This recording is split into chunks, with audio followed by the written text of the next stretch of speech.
At 75, I thought I had seen every kind of betrayal life could throw at me. I buried my husband when my daughter was 3. I watched friends turn their backs when money got tight. I've been lied to, cheated, and forgotten more times than I care to count. But nothing prepared me for the text message that lit up my phone the night before my daughter's wedding. 14 words that cut deeper than any knife. After the party, you're not part of this family. Chuck, my daughter Keisha's fiancé. The man she was going to marry in less than 12 hours. I was sitting in my living room, looking at wedding pictures on my phone. Keisha in her beautiful white dress. Her smile so big it could light up the whole church. I was thinking about tomorrow, about walking her down the aisle since her daddy wasn't here to do it, about how proud Robert would have been if he could see his little girl all grown up. Then that message came through. Those 14 words that felt like 14 punches to my gut. I read it again, then again, hoping maybe I was seeing things wrong. But there it was, clear as day. Chuck telling me I wasn't wanted anymore.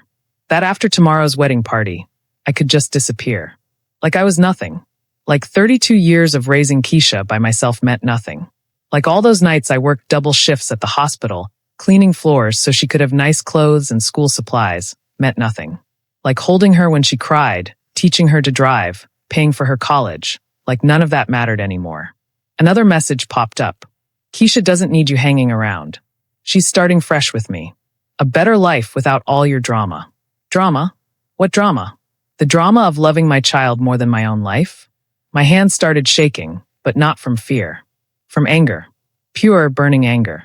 But I didn't text back. Not yet. Because in that moment, sitting in the dark with those cruel words glowing on my screen, I made a decision. Chuck thought he could throw me away like yesterday's newspaper. He thought I was just some old woman who would quietly fade away when told to. He was about to learn how wrong he was.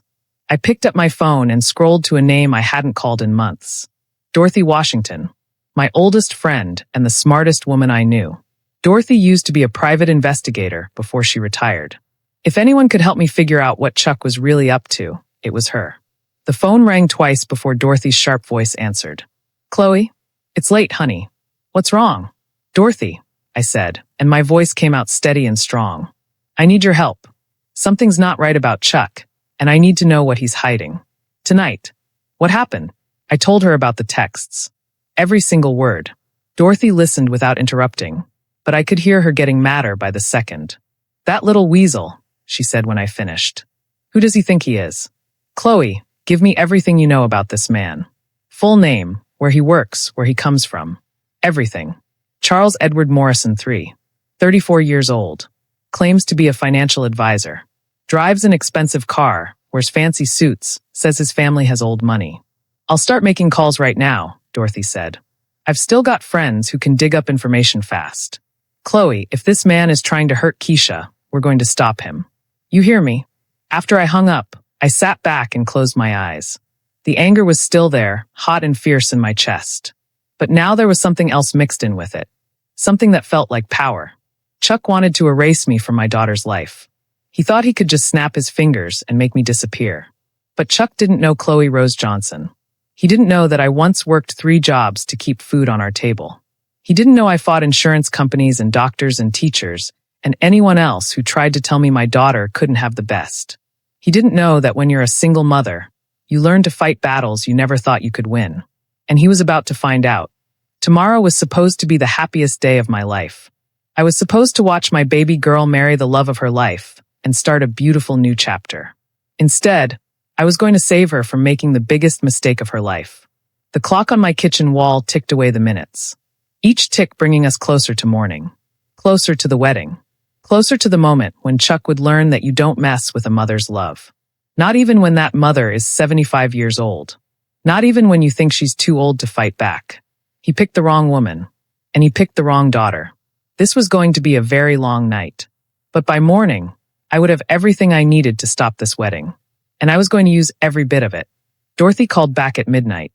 I hadn't slept a wink. I was sitting at my kitchen table with a cup of coffee, staring at my phone, waiting. Chloe, she said, and I could tell from her voice that she'd found something. Honey, you need to sit down. I'm already sitting. What did you find? Charles Edward Morrison III isn't who he says he is. First of all, there is no Charles Edward Morrison III with old family money. The man your daughter is about to marry? His real name is Chuck Miller. He's from a trailer park in Alabama. My heart started beating faster. Keep going. He's got 3 credit cards maxed out. Owes $40,000 in back taxes. Got fired from his last job for stealing client money. Chloe, this man is flat broke and in serious trouble. I gripped the phone tighter. There's more, isn't there? There's so much more. He was engaged before. Last year. To a woman named Sarah Henderson in Atlanta. Rich family, just like Keisha. The engagement ended when Sarah's daddy found out Chuck was trying to get her to sign papers that would give him access to her trust fund. Papers, I whispered. Dorothy, has Keisha signed anything for Chuck? Any papers at all? I was hoping you'd ask that. I called my friend who works at the courthouse. Chuck filed a prenup agreement last week. But Chloe, it's not a normal prenup. It's written so that if anything happens to Keisha after they're married, Chuck gets everything. Her house, her savings, her life insurance. Everything. The coffee cup slipped from my hands and crashed to the floor. Coffee splashed everywhere, but I didn't care. Dorothy, are you telling me this man is planning to hurt my daughter? I'm telling you this man has done this before. Sarah Henderson? She had an accident 3 weeks before their wedding was supposed to happen. Fell down the stairs at her apartment. Broke her neck. Died instantly. The room started spinning. I grabbed the edge of the table to keep from falling over. The police called it an accident, Dorothy continued. But Sarah's daddy hired his own investigator. Found out Chuck had been at her apartment that day. Found out he'd been asking questions about her life insurance. But they couldn't prove there's more. I found 2 other women. Both rich. Both had relationships with Chuck Miller. Both died in accidents after getting engaged to him. 1 car crash. 1 drowning. The police never connected the dots because he used different names, moved to different states each time. I couldn't breathe. Couldn't think. My beautiful daughter was going to marry a killer. Chloe? Chloe, are you still there? I'm here, I managed to say. Dorothy, we have to stop this wedding. We will. But we need proof. Real proof that will hold up. I've got my friend printing out everything we found. The debts, the fake identity, the dead women. But we need more. What kind of more? We need something that proves he's planning to hurt Keisha. Something concrete. I thought about those text messages. About Chuck telling me I wouldn't be part of the family anymore. About Keisha starting a better life without me. A cold, horrible thought crept into my mind. Dorothy, what if Chuck doesn't want me around because he knows I'd ask questions? What if he's planning something to happen right after the wedding, and he needs me out of the way so no one will investigate? That's exactly what I'm thinking. Chloe, does Keisha have any life insurance? $200,000 through her job at the hospital. She just increased it last month because... My voice trailed off as the pieces clicked together. Because Chuck told her married couples should have more insurance to protect each other.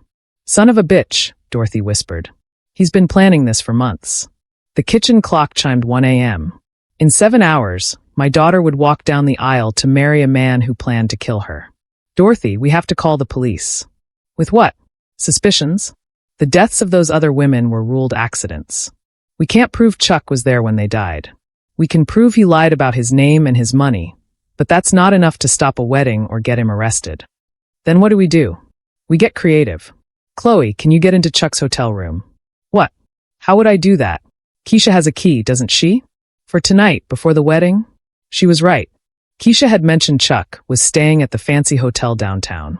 She had a key to his room, so she could surprise him with breakfast in the morning before they both got ready for the ceremony.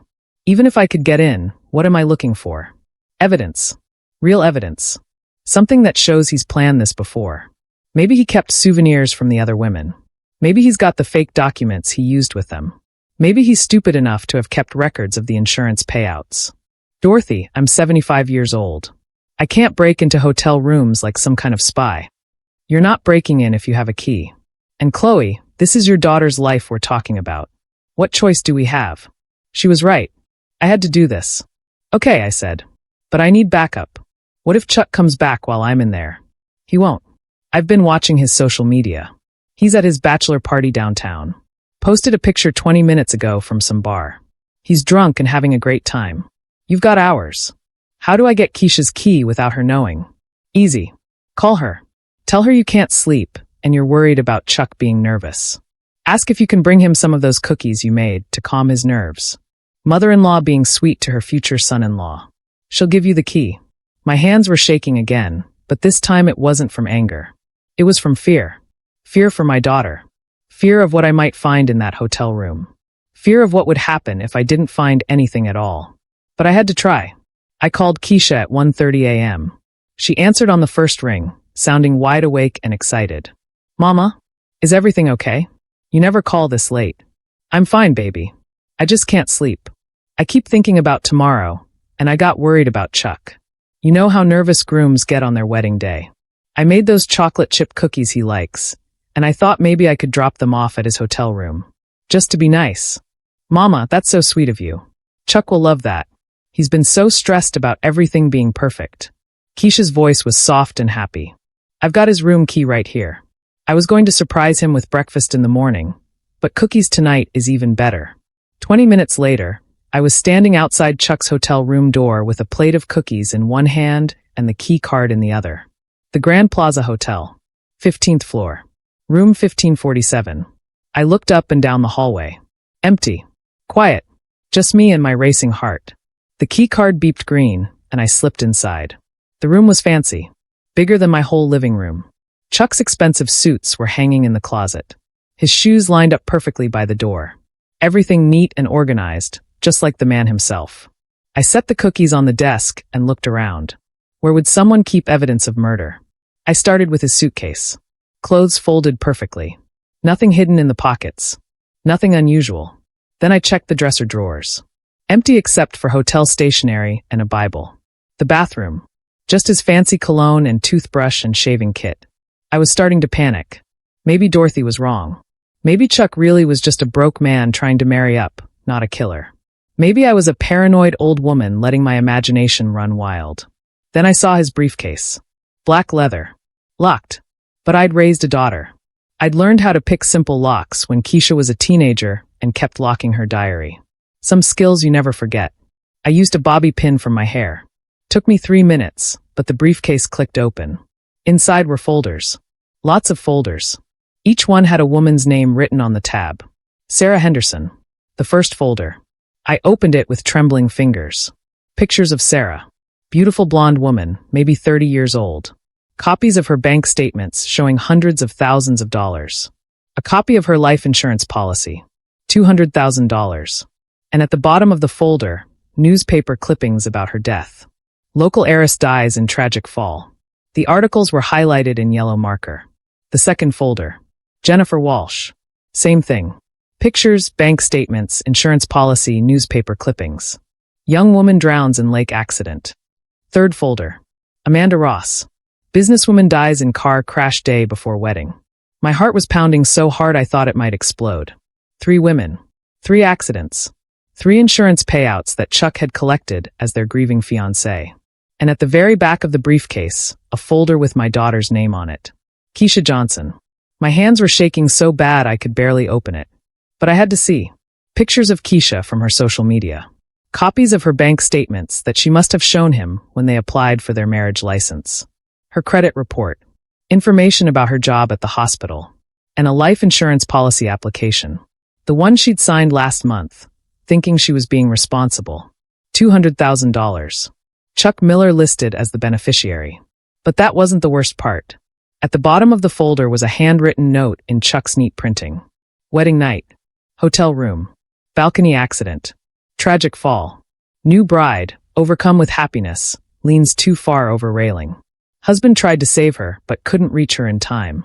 I grabbed the desk chair to keep from falling down. This monster had already planned exactly how he was going to kill my daughter. Tomorrow night. Their wedding night. He was going to push her off a hotel balcony and make it look like an accident. I took pictures of everything with my phone.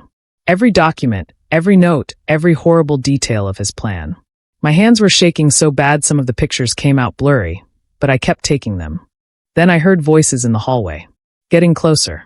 I stuffed everything back into the briefcase, trying to make it look exactly like I'd found it. Locked it with the bobby pin. Grabbed the plate of cookies. The voices stopped right outside the door. Come on, Chuck, don't be such a baby. One more drink won't kill you. I told you guys I need to be sharp tomorrow. Got a big day ahead of me. That was Chuck's voice. He was back early. I looked around frantically. No other way out except the door they were about to come through. The bathroom had no windows. The balcony was 15 floors up. I heard the key card beeping, the door handle turning. I dove behind the bed just as the door swung open. Thanks for walking me up, guys. See you at the church tomorrow. You sure you don't want us to come in? We could order room service, keep the party going. Nah, I'm good. Need my beauty sleep. Tomorrow's the big day. I heard Chuck's friends laughing as they walked away down the hall. The door closed with a soft click.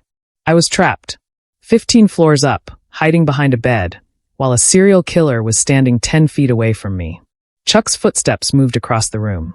I heard him in the bathroom, running water, brushing his teeth, taking his time like he had all night. I stayed perfectly still, trying not to breathe too loud. My phone was clutched in my hand with all those pictures. Evidence that could save Keisha's life. If I could just get out of here. The water turned off. Chuck came back into the main room. What the hell? My blood turned to ice. He'd seen the cookies. I didn't order room service, Chuck said to himself. His footsteps came closer to the desk. Chocolate chip cookies. Who the hell brings cookies to a hotel room at 2 in the morning? I heard him pick up the plate. Then his footsteps moved to the phone. Front desk? This is room 1547. Did someone from your staff bring cookies to my room? No. Are you sure? Well, someone was in here. I want security up here right now. Oh God. Hotel security would find me hiding behind the bed. They'd call the police. Chuck would play the innocent victim, and I'd look like a crazy old woman who broke into someone's room. But then I remembered what Dorothy always said when she was working cases. When you're caught, don't run. Attack. I stood up from behind the bed. Hello, Chuck. He spun around so fast he dropped the plate of cookies. They scattered all over the fancy carpet. What the Chloe? What are you doing in my room? How did you get in here? Keisha gave me the key. I brought you cookies. Thought you might be nervous about tomorrow. Chuck's eyes were darting around the room, trying to figure out what I'd seen, what I knew. But his voice stayed calm, controlled. That's very thoughtful of you. But you should have called first. You scared me. Did I? I'm sorry about that. You know how us old women are. We worry too much. Right. Well, thank you for the cookies. I'll see you at the church tomorrow. He was trying to get me to leave, moving toward the door, expecting me to follow. But I didn't move. Chuck, can I ask you something? Man to man, so to speak. Sure. What happened to Sarah Henderson? The color drained from his face. For just a second, his mask slipped, and I saw the monster underneath. I don't know what you're talking about. Sarah Henderson. Your fiancé from Atlanta. The one who fell down the stairs and broke her neck 3 weeks before your wedding. Chuck's eyes went cold. Dead. Like a shark's eyes. I think you should leave now, Chloe. What about Jennifer Walsh? The one who drowned in the lake? Or Amanda Ross? The car accident? I don't know who you've been talking to, but I know who you really are, Chuck Miller. I know about the fake name. The debts. The life insurance policies. I know about the plan. What plan? The balcony. Tomorrow night. Making it look like Keisha fell. Chuck took a step toward me. Then another. His hands were clenched into fists. You don't know anything, you crazy old woman. And even if you did, who would believe you?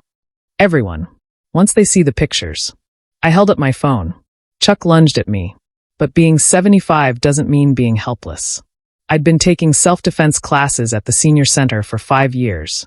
Ever since Mrs. Patterson got mugged in the grocery store parking lot. I stepped to the side and brought my knee up hard. Chuck doubled over, gasping. You learn a lot raising a daughter by yourself, I told him. Like how to fight back. I ran for the door. Chuck was still bent over, trying to catch his breath. I fumbled with the door handle, my fingers shaking. You're not going anywhere, Chuck growled behind me. The door finally opened. I ran into the hallway, toward the elevator. Chuck was right behind me, limping but moving fast. Help! I screamed. Help me. But it was 2 in the morning. The hallway was empty. The elevator was taking too long. I ran for the stairs. 15 flights down. At my age. But I had to try. I burst through the stair door and started running down the steps as fast as my old legs would carry me. Chuck was right behind me, his footsteps echoing in the stairwell. You can't prove anything, he yelled. Those women died in accidents. And tomorrow, after I marry your daughter, you're going to have an accident too. I kept running. Down, down, down. My heart was pounding. My lungs were burning. But I kept going. 10th floor. 9th floor. 8th. Chuck was gaining on me. Younger legs, stronger lungs. 7th floor. 6th. When I catch you, old woman, you're going over that balcony tonight instead of tomorrow. 5th floor. 4th. I could hear him right behind me now. Feel his breath on my neck. 3rd floor. 2nd. I burst through the door into the hotel lobby. The night clerk looked up in shock. Call the police. I screamed. This man is trying to kill me. But Chuck was right there, grabbing my arm, his face suddenly calm and concerned. I'm so sorry, he said to the clerk. This is my fiancé's mother. She has dementia. She gets confused at night and wanders off. I've been looking everywhere for her. The young clerk looked back and forth between us. Chuck in his expensive clothes, speaking softly and reasonably. Me is 75, ma'am, are you okay? The clerk asked me gently. He's lying. I gasped. He's going to kill my daughter. He's killed 3 other women. I have proof. Chuck squeezed my arm tighter. Hard enough to hurt. She gets very upset when she has these episodes, he said sadly. The doctors said the medication might not be working anymore. I don't have dementia. I shouted. Look at my phone. I have pictures of everything. I tried to pull my phone out, but Chuck grabbed my wrist. Now, Chloe, you know the doctors said too much screen time makes the confusion worse, Chuck said in that fake gentle voice. But I wasn't giving up. Not when my daughter's life was on the line. Call Dorothy Washington, I told the clerk. Her number is 555-0147. She's a retired private investigator. She'll tell you everything. The clerk looked confused. Chuck was still holding my arm, but I could see him thinking, trying to figure out his next move. Please, I begged the clerk. Just make the call. If I'm crazy, what does it hurt? If I'm not, you might save a life. The young man picked up the phone. Chuck's grip on my arm got even tighter. You're making a mistake, Chuck said to the clerk. This woman needs medical attention, not. Dorothy, the clerk said into the phone. This is the Grand Plaza Hotel. I have a woman here who says to call you about some investigation. I could hear Dorothy's voice through the phone, sharp and alert even at 2:30 in the morning. Put her on, Dorothy said. The clerk handed me the phone. Dorothy, it's Chloe. I'm at Chuck's hotel. He caught me, but I got the pictures. Everything. All the dead women. His plan for Keisha. It's all true. Where are you now? Hotel lobby. Chuck's here. He told them I have dementia. Put the clerk back on. I handed the phone back to the young man. Ma'am, he said into the phone. Then he listened for a long time, his eyes getting wider and wider. Yes, ma'am. Yes, I understand. No, I won't let them leave. He hung up and looked at Chuck with completely different eyes. Sir, I'm going to have to ask you to wait here. The police are on their way. Chuck's mask finally slipped all the way off. His face twisted with rage. You stupid old bitch, he snarled at me. Do you have any idea what you've done? I had everything planned perfectly. I know exactly what I've done, I said. I saved my daughter's life. Chuck let go of my arm and stepped back. I could see him calculating, looking for a way out. This is ridiculous, he said to the clerk. I'm not waiting around for some confused old woman's delusions. I'm going back to my room. But the clerk stepped in front of him. I'm sorry, sir. I can't let you do that. Chuck looked at the young man like he was an insect. You're going to stop me? You? No, sir. But they are. 2 security guards had appeared from somewhere behind the front desk. Big men. Not the kind Chuck could push around. Chuck looked around the lobby like a trapped animal. At me. At the clerk. At the security guards. At the front door. Then he ran. He made it maybe 10 steps before the security guards tackled him to the marble floor. Chuck fought like a wild man, screaming and cursing. Get off me. This is kidnapping. That woman is insane. She broke into my room. But the guards held him down until the police arrived 5 minutes later. 2 officers walked through the front door. A young woman and an older man who reminded me of Robert. They took one look at the scene and immediately took control. I'm Officer Martinez, the woman said to me. I understand you have some information about this man? I showed her my phone. Picture after picture of Chuck's files. The dead women. The insurance policies. The handwritten plan to kill Keisha. Officer Martinez's face got harder with each picture. Jesus Christ, she whispered. Rodriguez, get on the phone with Atlanta PD. And Miami. We need to talk to them about some suspicious deaths. The older officer was already on his radio. Chuck had stopped fighting. He was sitting on the floor in handcuffs, glaring at me with pure hatred. "This proves nothing," he said. "Those women died in accidents. You can't prove I was even there." "Maybe not," Officer Martinez said. "But we can prove fraud, fake identity, and conspiracy to commit insurance fraud. That's enough to hold you while we investigate the rest." She turned back to me. "Ma'am, you're very brave. And very lucky. This man is dangerous." "I know," I said. "That's why I had to stop him." As they led Chuck away, he looked back at me one more time. "This isn't over," he said. "Keisha will never forgive you for ruining her wedding. She'll hate you for the rest of your life." Those words hit me harder than I expected, because part of me was afraid he might be right. It was 4 a.m. by the time I got home.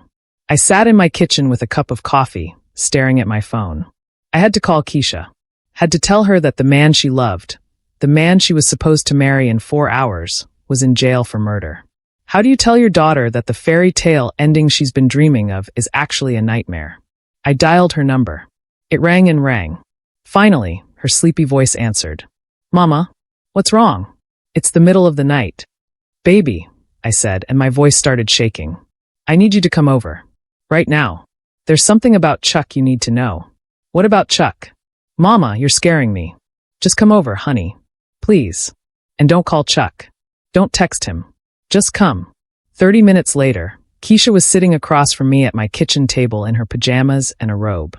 Her hair was messy from sleep, and she looked young and vulnerable, like she had when she was little and had nightmares. I showed her everything. Every picture. Every document.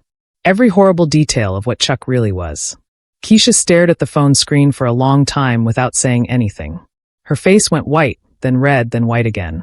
Finally, she looked up at me. "Mama," she whispered. "Is this real?" "It's real, baby. I'm so sorry." She started crying then. Not just tears, but deep, broken sobs that came from somewhere deep inside her chest. "I loved him," she cried. "I thought he loved me.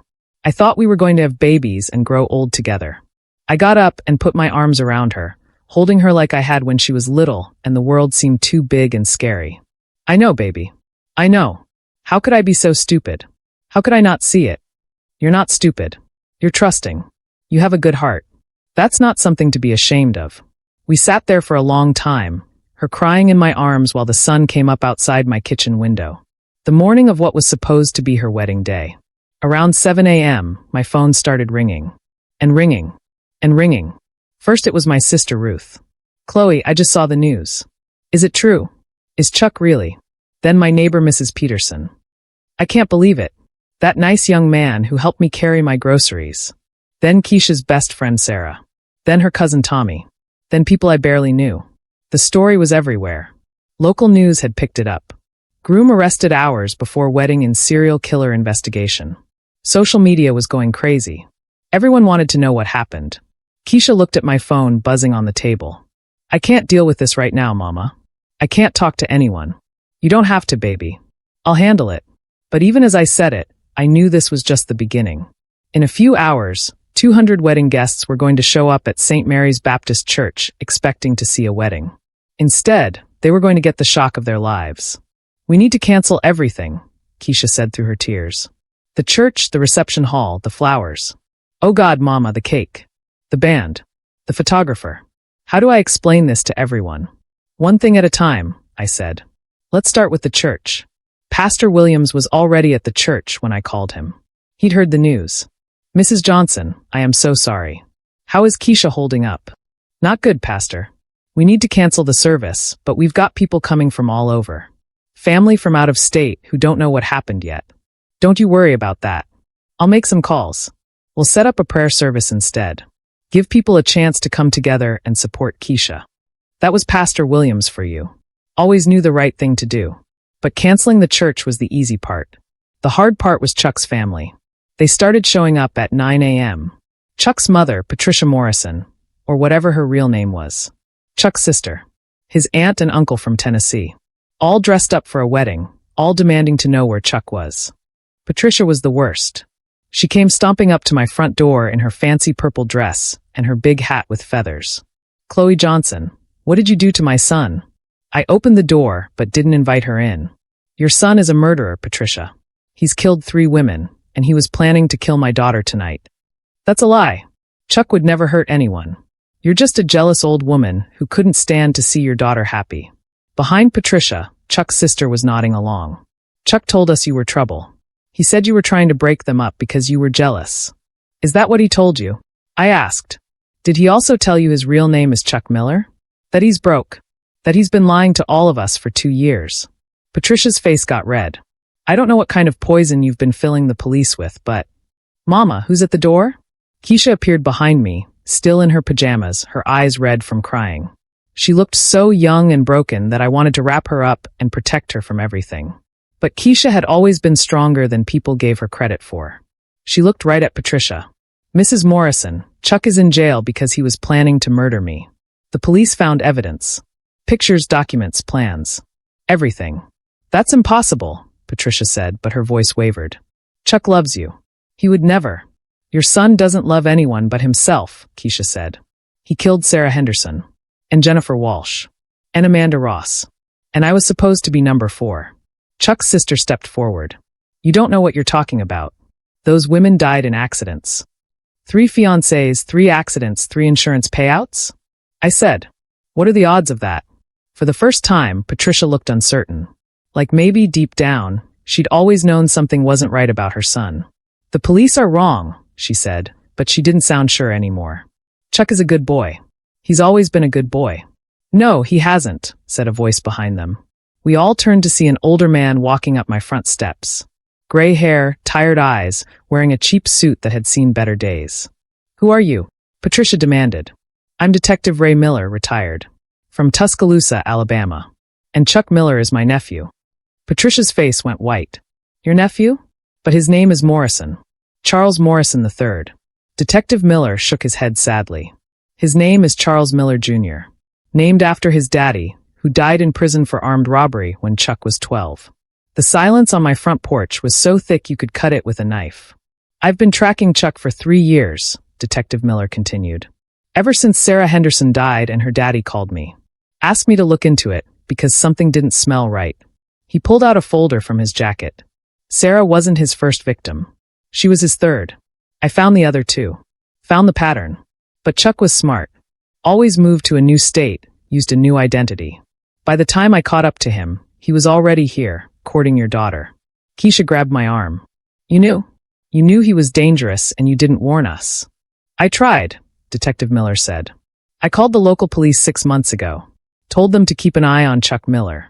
But without solid proof, there wasn't much they could do. He hadn't broken any laws here yet. Yet, I repeated. But he was planning to. Oh yes. I've been watching him. Waiting for him to make his move. I knew it would be soon, probably right after the wedding. I just didn't know how. Patricia was staring at Detective Miller like she'd seen a ghost. You're lying. Chuck doesn't have any family in Alabama. He told us his family was from Charleston. Old Southern money. Detective Miller pulled out his wallet and showed her a picture. A young Chuck, maybe 16 years old, standing next to Detective Miller at what looked like a graduation. This was taken when Chuck graduated high school. 3 months before he ran away and changed his name for the first time. Patricia looked at the picture for a long time.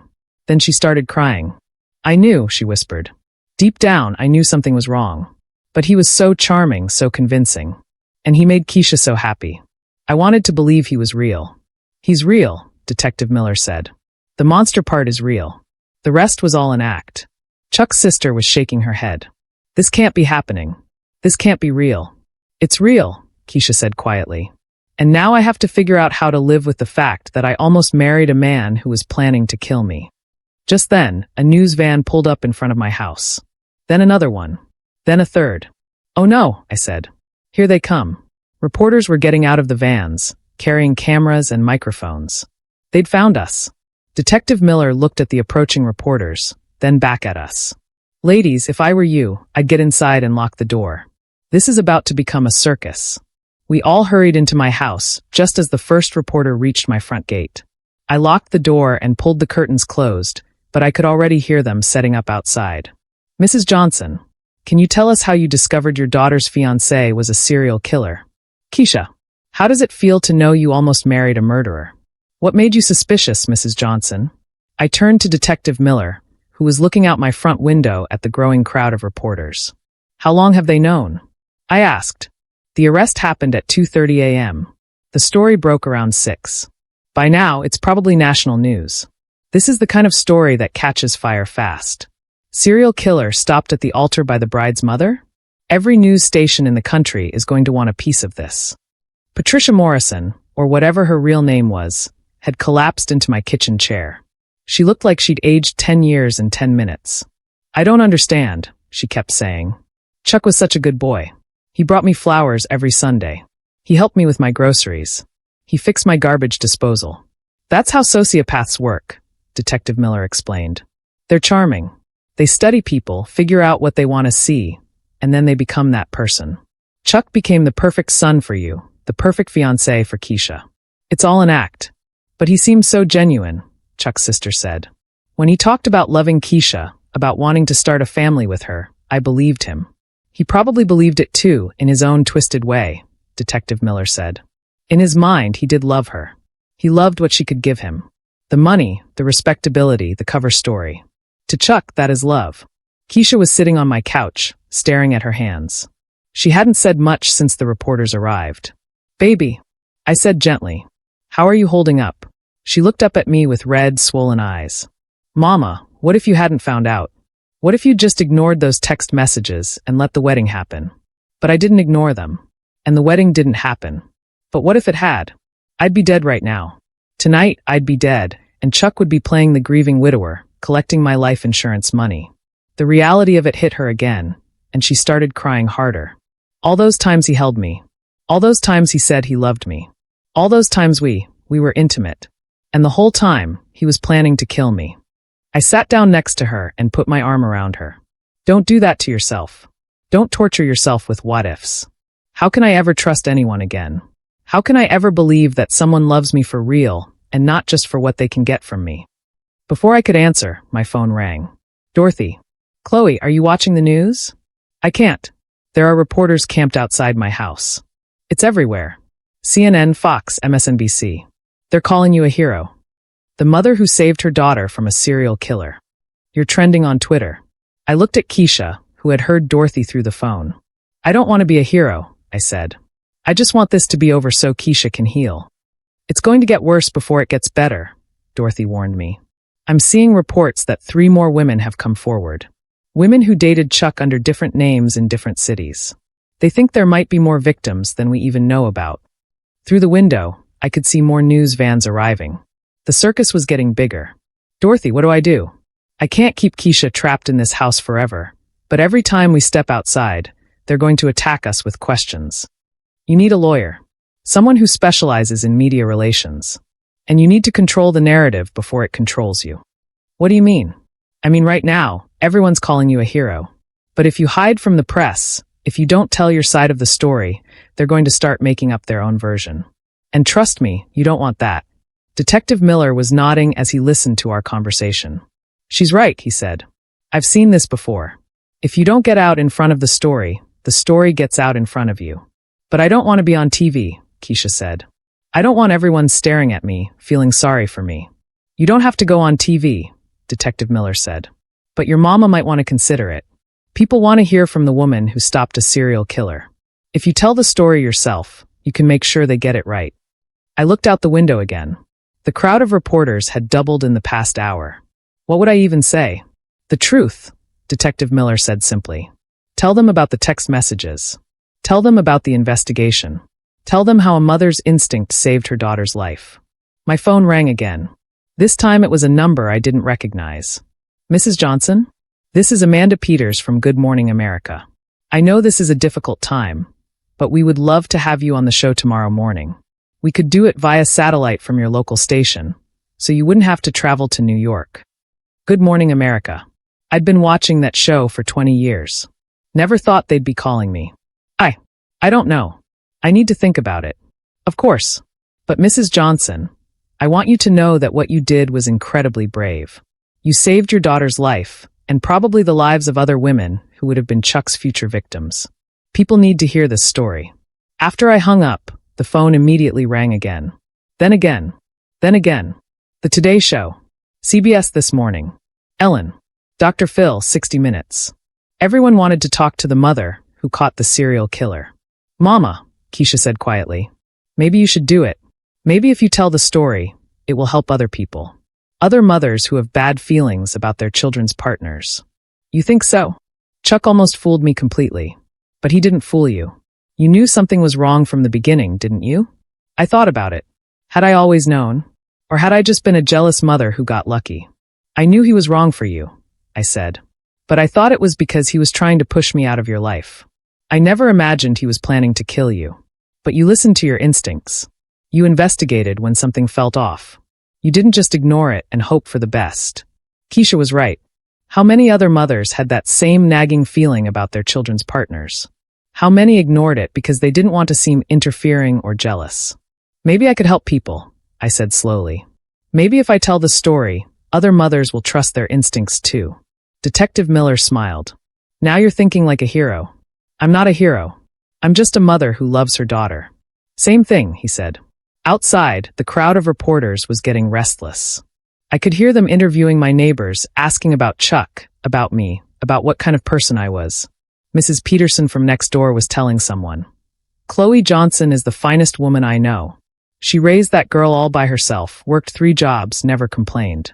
If she says something was wrong with that man, then something was wrong with that man. At least the neighbors were on my side. That was something. My phone buzzed with a text message. From a number I didn't recognize. This is Sarah Henderson's father. I saw the news. Thank you for stopping him. Thank you for making sure he can't hurt anyone else. You did what I couldn't do. You saved your daughter. God bless you. I showed the message to Keisha. She started crying again, but this time the tears seemed different. Less broken, more grateful, maybe. He's right, Mama. You saved me. And you probably saved other women too. I looked around my kitchen. At Detective Miller, who'd been hunting Chuck for years. At Patricia Morrison, who was discovering her son was a stranger.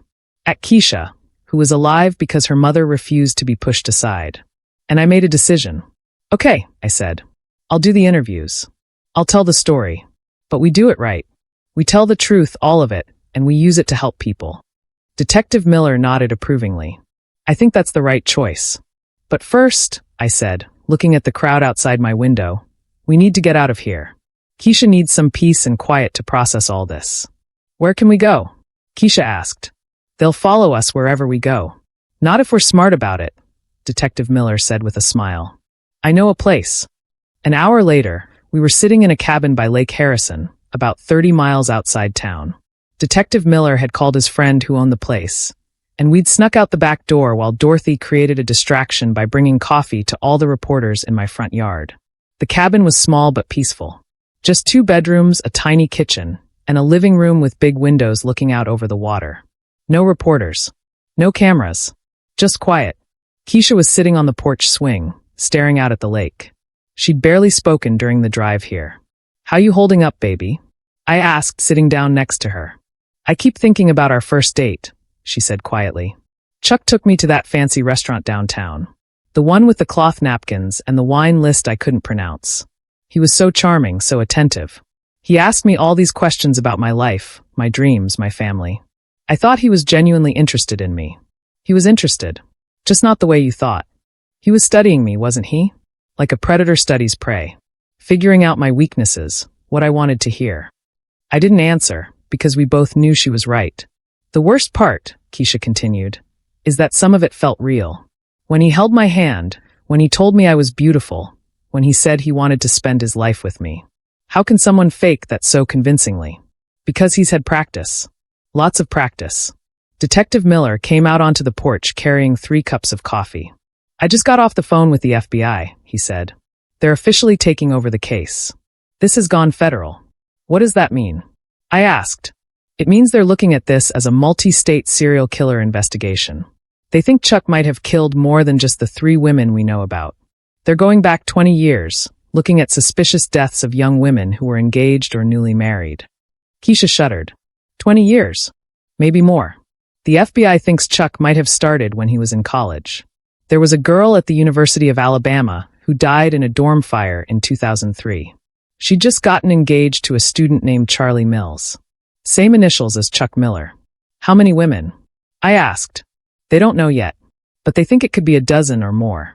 The magnitude of it hit me like a physical blow. 12 women. 12 daughters. 12 families destroyed. All those mothers, I whispered.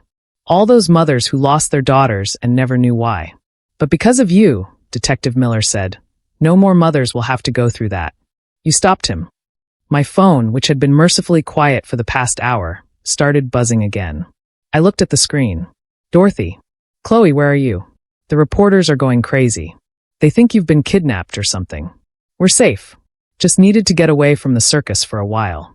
Good. But you need to know something. Chuck's lawyer just held a press conference. My blood went cold. What did he say? He's claiming Chuck is innocent. Says you fabricated the evidence. Says you're a delusional old woman who is jealous of your daughter's happiness. I felt my anger flare up again, hot and fierce. He's saying I made it all up? Gets worse. He's saying you broke into Chuck's hotel room and planted evidence. Says the photos on your phone were doctored. Says you've been planning this for months because you couldn't stand to see Keisha get married. That's ridiculous. I have witnesses. The hotel clerk saw Chuck chase me through the lobby. I know, honey. But his lawyer is good. He's already got Chuck's fake family backing up his story. They're saying Chuck is a loving, innocent man who's being framed by his future mother-in-law. Keisha grabbed my arm. Mama, what if people believe them? What if they think you made it all up? They won't, Detective Miller said firmly. The evidence is too strong. The FBI has connected Chuck to too many deaths. His lawyer can spin all he wants, but facts are facts. But I could see the doubt in Keisha's eyes. The fear that somehow this would all get turned around, that Chuck would walk free, and I'd be the one who looked crazy. There's something else, Dorothy said through the phone. The district attorney wants to meet with you tomorrow morning. Says it's urgent. What does he want? He wants you to testify before the grand jury. Help them build the case against Chuck. I looked at Keisha, who was listening to every word. What if I mess it up? What if I say the wrong thing and Chuck gets away with murder? You won't mess it up, Detective Miller said. You're the strongest witness they have. You're the one who discovered the pattern, who gathered the evidence, who stopped him before he could kill again. But his lawyer is already attacking my credibility. What if the jury thinks I'm just a crazy old woman? Then we make sure they see the truth, Keisha said suddenly. We both looked at her. I want to testify too, she said. I want to tell them about the text messages Chuck sent you. About how he tried to push you out of my life. About how he isolated me from my friends. Made me think I needed him more than I needed anyone else. Baby, you don't have to do that. Yes, I do. Because you're right, Mama. This isn't just about us anymore. It's about all the women Chuck hurt. All the women he might hurt in the future if he gets away with this. Detective Miller smiled. Now you're both thinking like heroes. We're not heroes, I said. We're just trying to do what's right. Same thing, he repeated. My phone buzzed with another call. This time it was a number I recognized. Officer Martinez, the policewoman from last night. Mrs. Johnson, I'm sorry to bother you, but we have a problem. What kind of problem? Chuck Miller posted bail an hour ago. The world seemed to stop spinning. He what? His lawyer argued that he was a flight risk, but not a danger to the community since his alleged crimes were all crimes of passion against romantic partners. Judge set bail at $2 million. Someone paid it. Who? Who would pay $2 million for a serial killer? We're not sure yet. The money came through a shell company. But Mrs. Johnson, you need to be very careful. Chuck Miller is free and he's angry. I looked at Keisha, whose face had gone white. Where is he now? I asked. We don't know. He was released an hour ago, and we've lost track of him. Mrs. Johnson, I need you to stay wherever you are. Don't go home. Don't go anywhere public. This man is dangerous, and he blames you for ruining his life. After I hung up, the three of us sat in silence for a long moment. He's going to come after us, isn't he? Keisha said quietly. Not if I can help it, Detective Miller said. He was already on his phone, calling someone. Yeah, it's Ray. I need a favor. Big favor. While Detective Miller made his calls, I held Keisha's hand and tried to process what was happening. Chuck was free. The man who had planned to kill my daughter was walking around somewhere, probably planning his next move. And I was pretty sure his next move was going to involve us. Mama, Keisha said, I'm scared. I know, baby. But we're going to be okay. We stopped him once, and we can stop him again. What if we can't? What if he's smarter than us this time? I looked out at the lake, at the peaceful water and the trees reflected on its surface. Such a beautiful, quiet place. But even here, we weren't really safe. Then we fight, I said. We fight with everything we have. Detective Miller finished his call and came back over to us. Good news and bad news, he said. Good news is, I've got friends watching all the roads to this lake. If Chuck shows up here, we'll know about it. What's the bad news? The bad news is, Chuck's not the only problem we've got now. My heart sank even lower. What do you mean? I mean, someone with serious money just put up $2 million to get a serial killer out of jail. That's not random. That's not some good Samaritan who believes in Chuck's innocence. That's someone who has a vested interest in keeping Chuck free. I felt like the ground was shifting under my feet again. Just when I thought I understood what we were dealing with, it got bigger and more dangerous. Who would do that? I don't know yet. But I've got a feeling we're about to find out. Detective Miller was right. 2 hours later, as the sun was setting over the lake, my phone rang with a number I'd never seen before. The voice on the other end was smooth, educated, and completely cold. Mrs. Chloe Johnson. My name is Vincent Castellano. I believe you've caused some trouble for a friend of mine. I motioned for Keisha and Detective Miller to come closer so they could hear. If you mean Chuck Miller, he's no friend. He's a killer. Mr. Miller is a business associate. And you've cost me a considerable amount of money by interfering with his wedding plans. Business associate. My blood turned to ice as I realized what that might mean. What kind of business? The kind that doesn't appreciate nosy old women sticking their noses where they don't belong. Now, I'm going to make this very simple for you. You're going to call that district attorney tomorrow morning and tell him you made a mistake.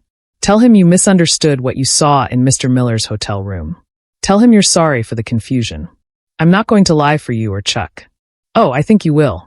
Because if you don't, your daughter is going to have a very unfortunate accident. Just like Mr. Miller's previous fiancés. The line went dead. I stared at my phone, my hands shaking so hard I almost dropped it. Who is that? Keisha asked. I told them everything. Every word of the conversation. Detective Miller's face went dark. Vincent Castellano. I should have known. You know him? Know of him. He's what you might call a businessman. Owns a bunch of legitimate companies, but makes his real money in ways that aren't so legitimate. Loan sharking, money laundering, insurance fraud. Insurance fraud, I repeated. So Chuck was working for him? More than that. I think Castellano was financing Chuck's operation. Think about it. Chuck finds wealthy women, marries them, kills them, and collects the insurance money. But someone had to teach him how to do it so cleanly. Someone had to help him create the fake identities, set up the shell companies to receive the payouts. Keisha sank down into a chair. So this is bigger than just Chuck. Much bigger. Castellano probably has a whole network of men like Chuck. Professional killers who specialize in making murder look like accidents. My phone rang again. This time it was Officer Martinez. Mrs. Johnson, we found Chuck Miller. Where? He's dead. The world tilted sideways. What? Someone shot him twice in the head and dumped his body in the river. Professional job. We found him an hour ago.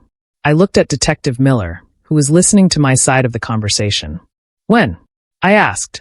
Coroner says maybe 2 hours after he was released from jail. Mrs. Johnson, whoever killed Chuck Miller, didn't want him talking to anyone. This case just got a whole lot more complicated. After I hung up, the three of us sat in stunned silence. He's dead, I finally said. Chuck is dead. Castellano had him killed, Detective Miller said grimly. Chuck became a liability the moment he got arrested. Castellano couldn't risk him making a deal with the FBI. But that means... Keisha started. That means we're still in danger, I finished. Maybe more danger than before. Because now Castellano knows we can connect him to Chuck. As if on cue, my phone rang again. Castellano. I assume you've heard the news about Mr. Miller, he said in that same cold voice. You killed him. I have no idea what you're talking about. Mr. Miller was the victim of a random street crime. Very tragic. But his death doesn't change our arrangement, Mrs. Johnson. What arrangement? The man is dead. The arrangement where you keep your mouth shut about things that don't concern you. You see, Mr. Miller wasn't my only business partner. I have others. And they're very good at making problems disappear. Are you threatening my daughter? I'm promising you that if you testify tomorrow, if you continue to interfere with my business operations, your daughter will join Mr. Miller. Permanently. This time I hung up on him. We need to call the FBI, Keisha said. And tell them what? I asked. That a man threatened us over the phone? They can't prove he killed Chuck. They can't prove he was connected to the insurance fraud. All they have is the word of a 75-year-old woman against a respected businessman. So what do? I looked out at the lake, where the last rays of sunlight were dancing on the water. 24 hours ago, my biggest problem was a son-in-law who didn't want me at family dinners. Now I was caught in the middle of a criminal conspiracy that had gotten at least 4 women killed. But I wasn't the same woman I'd been 24 hours ago. That woman might have been scared into silence. That woman might have backed down to protect her daughter. This woman was angry. This woman had seen what happened when evil men thought they could push around an old lady. This woman was ready to fight. We do what we should have done from the beginning, I said. We tell the truth. All of it. To everyone who will listen. Mama, he threatened to kill me. And he'll keep threatening to kill you as long as we let him. Baby, men like Castellano count on people being too scared to fight back. They count on us hiding and staying quiet while they destroy other families. I picked up my phone and dialed Dorothy's number. Dorothy, I need you to set up a meeting. With who? Everyone. The FBI, the district attorney, the reporters, everyone. We're going to tell them about Vincent Castellano. We're going to tell them about the network of killers. We're going to tell them everything. Chloe, are you sure? Once you go public with this, there's no taking it back. I looked at Keisha, who was listening to every word. My beautiful daughter, who had almost become victim number 4 in a scheme that had been going on for decades. I'm sure, I said. It's time to stop running and start fighting. When do you want to do this? Tomorrow morning, right before I'm supposed to testify to the grand jury. After I hung up, Detective Miller looked at me with something that might have been admiration. You realize you're declaring war on a very dangerous man. Good, I said. Because he declared war on my family first. And if he comes after you, then he'll find out that you don't mess with a 75-year-old mother who's got nothing left to lose. That night, I barely slept. Every sound outside the cabin made me jump. Every car that drove by on the distant road made me wonder if it was coming for us. But I wasn't afraid anymore. Not the way I had been. I was angry, and anger is a much more useful emotion than fear. Anger gets things done. At 5 a.m., my phone started ringing. The first call was from a reporter at the Washington Post. Mrs. Johnson, we've been investigating Vincent Castellano for 2 years. If you have evidence connecting him to insurance fraud and murder, we want to help you tell that story. The second call was from a producer at 60 Minutes. We understand you've uncovered a criminal conspiracy involving multiple murders. We'd like to interview you for this Sunday's show. The third call was from the FBI. Mrs. Johnson, we need to talk. Word was getting out. The story was spreading. And somewhere out there, Vincent Castellano was realizing that his quiet little murder-for-profit scheme was about to become front-page news across the entire country. By 6 a.m., I had made my decision. I was going to hold a press conference at 9 a.m., right in front of the courthouse, 1 hour before I was scheduled to testify to the grand jury. I was going to tell the world everything I knew about Chuck Miller, Vincent Castellano, and the network of killers who had been murdering young women for insurance money. Dorothy drove out to the lake to pick us up. When she arrived, she took one look at my face and knew I meant business. She drove us back into town through side streets, avoiding the main roads where reporters might be waiting. But when we got to the courthouse, there were already news vans lined up around the block. Word had leaked that something big was happening. Detective Miller had arranged for us to meet with the FBI agents in a secure room inside the courthouse. When we walked in, there were 6 people waiting for us. Federal agents, prosecutors, and one woman who introduced herself as Special Agent Sarah Chin. Agent Chin looked like she hadn't slept in days. Her eyes were sharp and focused, like a hunter who had finally caught sight of her prey. I told them everything. About Chuck's text messages, about finding the evidence in his hotel room, about Castellano's phone calls and threats.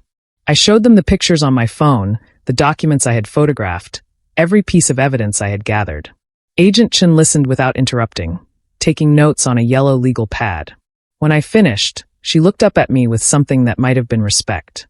She told me they had been investigating Castellano for 3 years, ever since a pattern of suspicious insurance payouts had caught their attention. They suspected he was running a murder-for-hire operation, but they had never been able to prove it. Until now, the evidence I had gathered from Chuck's hotel room was the missing piece they needed. The files on the dead women, the handwritten notes about the planned murder methods, the connection between Chuck and Castellano. It was enough to bring down the entire operation. But Agent Chin warned me that going public would put me in even more danger. Castellano had resources, connections, and a reputation for eliminating problems permanently. Once I held that press conference, there would be no going back. I told her I understood the risks, but I was going ahead anyway. Because somewhere out there, other young women were dating men like Chuck Miller. Other mothers were getting bad feelings about their daughters' fiancés.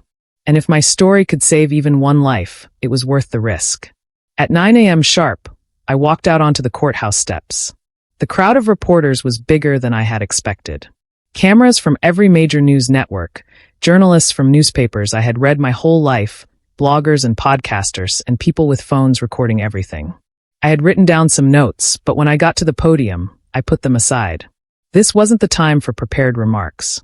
This was the time for truth. I started with Chuck's text message. Those 14 words that had started everything. I told them about the investigation, about the evidence, about the dead women whose names I now knew by heart. Sarah Henderson, Jennifer Walsh, Amanda Ross, and God knows how many others.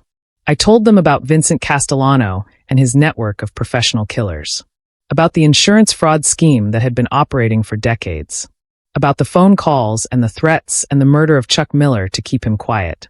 When I finished, the questions came like machine gun fire.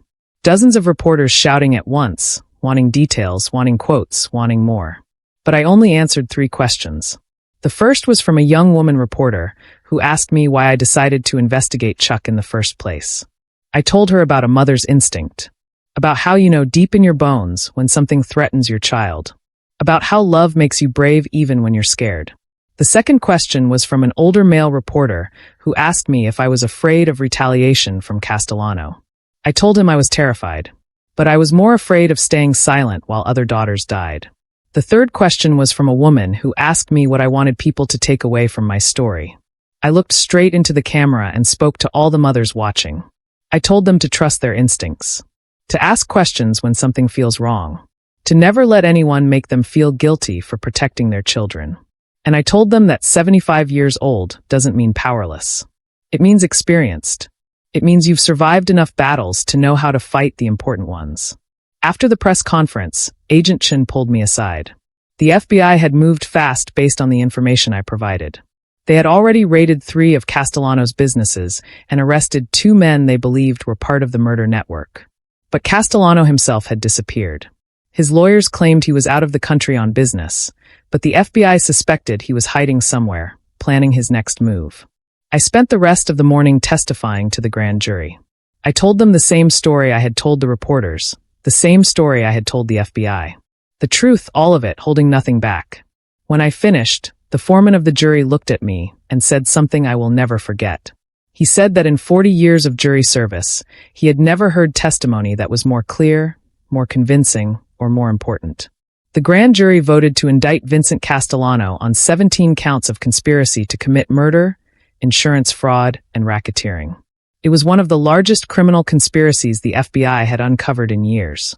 By that afternoon, my story was the lead on every news program in the country.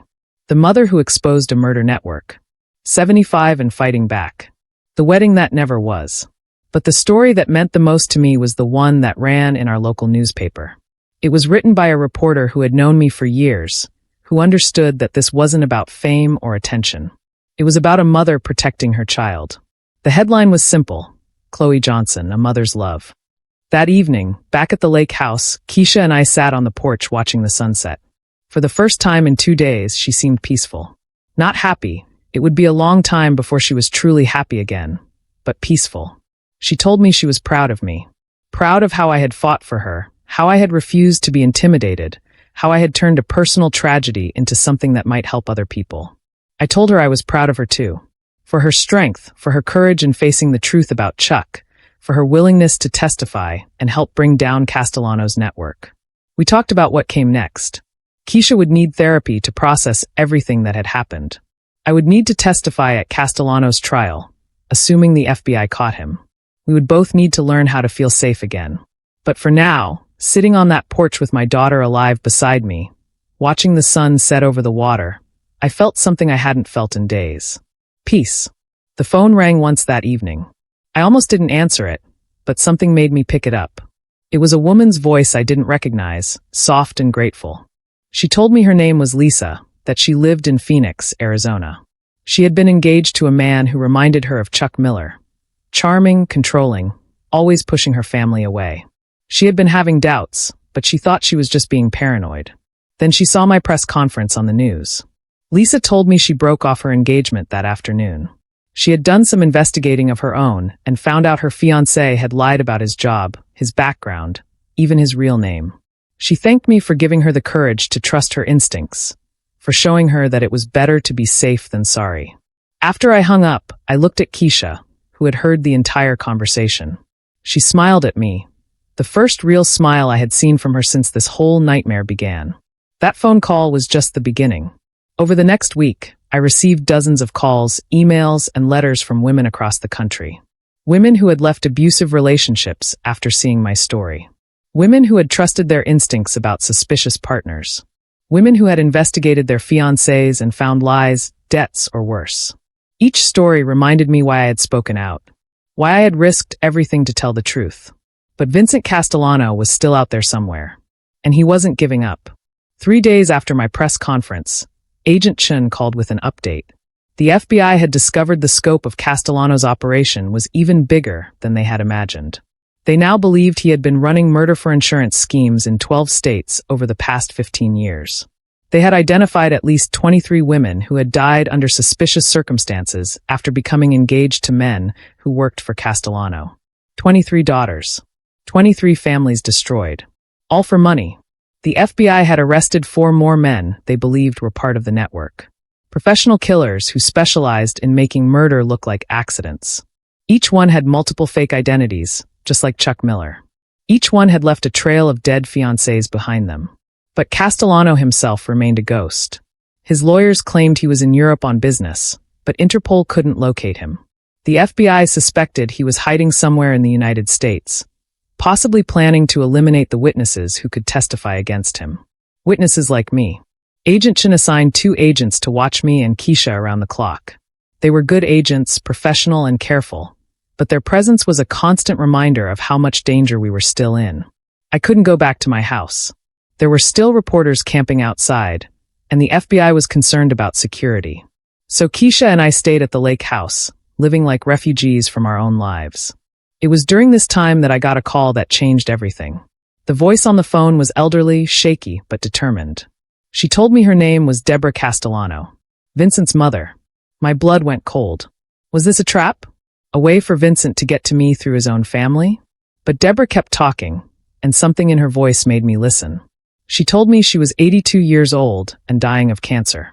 She had maybe 6 months left to live. And before she died, she wanted to do one thing right. She wanted to help me bring down her son. Deborah told me she had suspected for years that Vincent was involved in something terrible.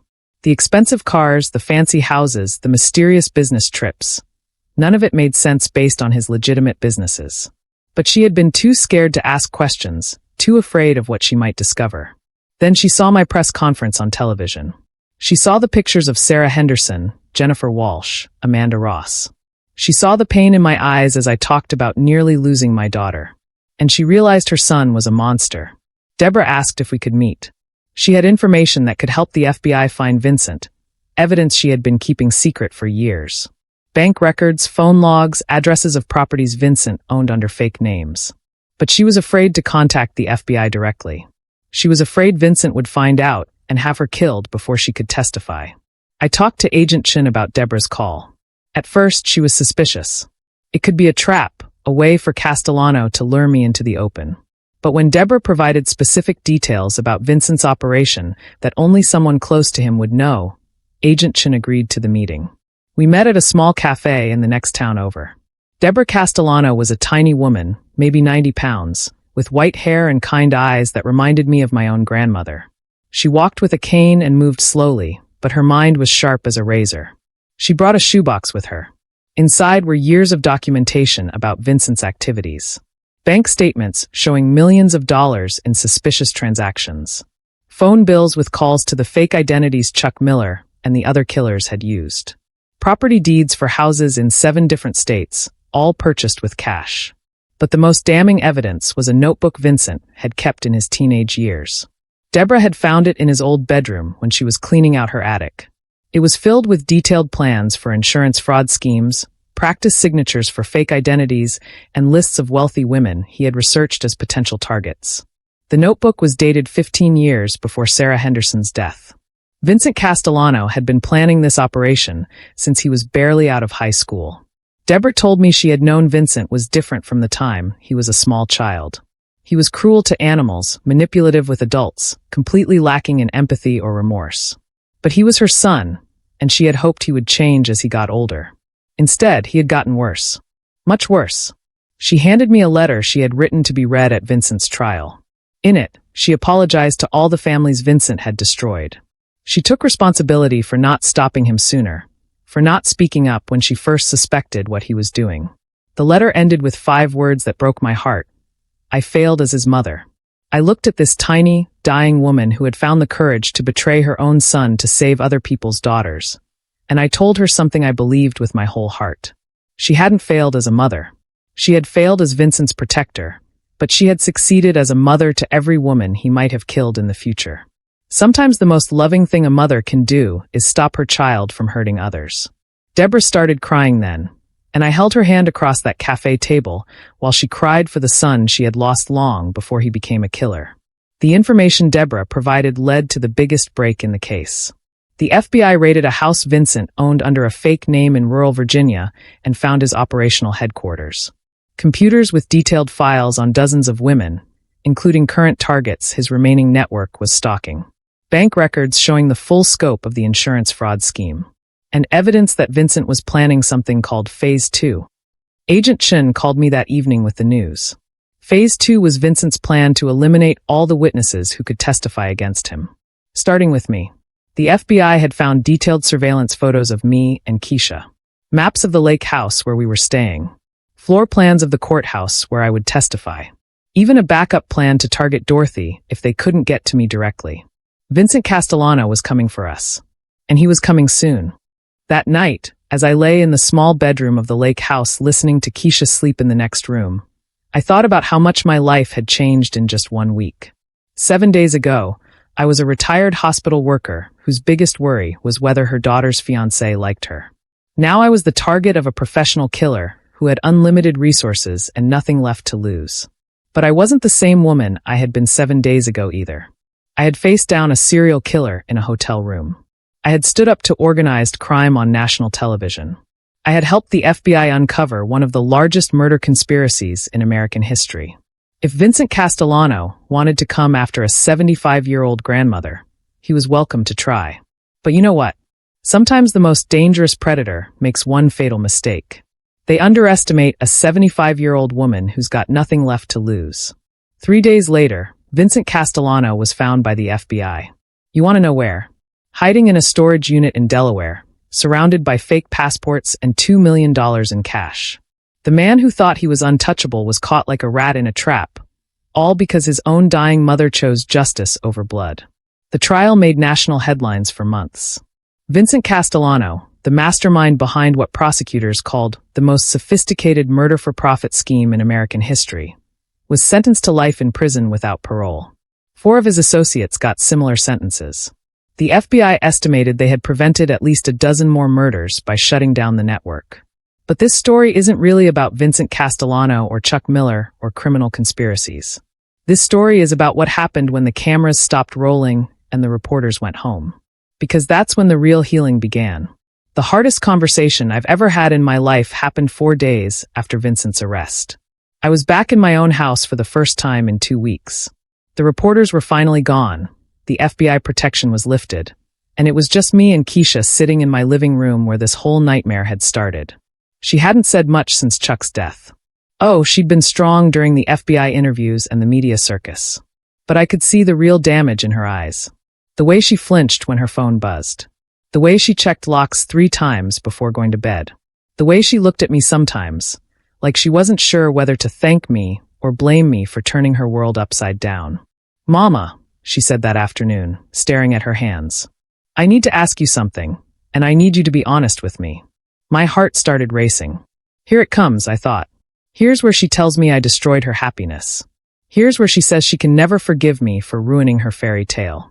When you first met Chuck, she continued, did you know? Did you somehow know he was dangerous? I thought about that question for a long time before I answered. Because I wanted to give her the truth, not the version that made me look good. No, baby. I didn't know he was a killer. I didn't even know he was a con man. Then why? Why did you fight so hard against him? Why couldn't you just let me be happy? And that's when I had to dig deep and find the words for something I'd never really put into language before. Because I knew he was wrong for you. Not dangerous, just wrong.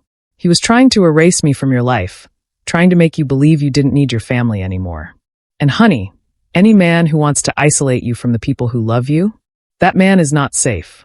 Maybe he's not a killer, maybe he's just controlling, but either way, he's not safe. Keisha started crying then. Not the broken sobs from that first night, but something deeper. Something that sounded like relief. I was so angry at you, she whispered. Even after we found out the truth about Chuck, part of me was still angry. Because you were right, and I was so wrong. How could I be that blind? How could I almost marry someone who was planning to kill me? I moved over to sit beside her on the couch, the same couch where I'd received Chuck's text message 2 weeks earlier. Because you have a good heart, I told her. Because you see the best in people. That's not a weakness, baby. That's a strength. But sometimes, when you have a good heart, you need people around you who are willing to be suspicious on your behalf. She looked at me through her tears. Is that what mothers do? Be suspicious so their children don't have to be. Among other things, yeah. We're the designated worriers. We're the ones who ask the uncomfortable questions and check the references and trust our gut when something feels off. Not because we want to ruin your happiness, but because we want to make sure your happiness is real. We sat there for a while, just holding each other. And then Keisha said the words that made everything worth it. You saved me, Mama. I thought you ruined my life, but you saved it. You know what the most beautiful thing about this whole story is? It didn't end with revenge or justice, or even with the bad guys getting caught. It ended with my daughter understanding something that took me 75 years to learn. That love isn't just about supporting people's choices. Sometimes love means challenging those choices. Sometimes love means being the bad guy. Sometimes love means risking your relationship with someone to protect them from themselves. 6 months later, Keisha started dating again. A nice man named David who works at the library and thinks I'm hilarious. The first time he came to dinner, he spent an hour asking me about my garden and showing me pictures of his elderly mother. When he left, he hugged me goodbye and said, Mrs. Johnson, I hope someday you'll think I'm good enough for your daughter. That's when I knew he was the one.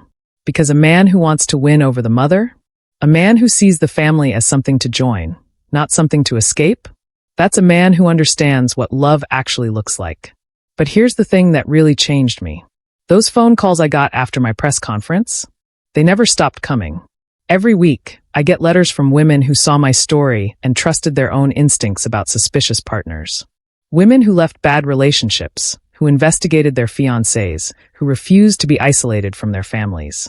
I started a blog called Trust Your Gut, Mama, where I share stories from these women and offer advice about recognizing the warning signs of controlling relationships. It's got over 1 million followers now, which is hilarious because I'm still figuring out how to use the comment section. The most common message I get is, thank you for showing me that it's okay to be the suspicious mother-in-law. Thank you for giving me permission to ask questions. At 75, I thought my battles were behind me. I thought my job was to fade gracefully into the background, to become the sweet grandmother who bakes cookies and doesn't cause trouble. I thought my fighting days were over. But a mother never retires from protecting her child. That text message, after tomorrow you're not part of this family, was meant to erase me. Chuck Miller thought he could just delete me from my daughter's life, like I was some outdated contact in her phone. Instead, it gave me the strength to remind my daughter who I was, her family. Always. And you know what I learned from all this? Being 75 doesn't mean being powerless. It means being experienced. It means you've survived enough battles to know which ones are worth fighting. And when it comes to protecting the people you love, that's always worth fighting for.